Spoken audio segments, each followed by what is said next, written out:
Welcome back. આજે ઇમ્તિહાનનો દિવસ છે, આજે પરિણામનો દિવસ છે। રાજકીય પાર્ટીઓના ભાવિનો ફેસલો થવા જઈ રહ્યો છે। સંદેશ ન્યૂઝ પળે પળના અપડેટ સૌથી પહેલા સૌથી ઝડપી આપને બતાવી રહ્યું છે। હું છું આપની સાથે નુપુર।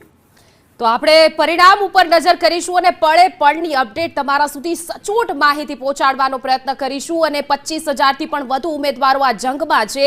ભારતીય જનતા પાર્ટી 2021માં જે 90% બેઠક જીતી હતી એ 90% બેઠક પર કેસરીઓ લહેરાવવા માટેની જંગમાં છે, જ્યારે કોંગ્રેસ અને આમ આદમી પાર્ટી જે છે એ પોતાનું અસ્તિત્વ ટકાવવા માટે પણ છે। ત્યારે આ વખતે ચૂંટણીમાં ઘણું બધું અલગ થયું છે। આ વખતે સોશિયલ મીડિયાનો એટલો ઉપયોગ થયો છે। ઉમેદવારો છે એ ગ્રાઉન્ડ પર ઓછા અને સોશિયલ મીડિયા ઉપર વધુ જોવા મળ્યા છે। ઉમેદવારોનો વિરોધ પણ એટલો થયો છે અને સાથે સાથે ઘણી બધી ઓડિયો ક્લિપ પણ વાયરલ થઈ છે। આમ આદમી પાર્ટીએ પણ પગપેસારો કરવા માટે એડી ચોટીનું જોર લગાવ્યું છે। ત્રિપાખીઓ જંગ છે।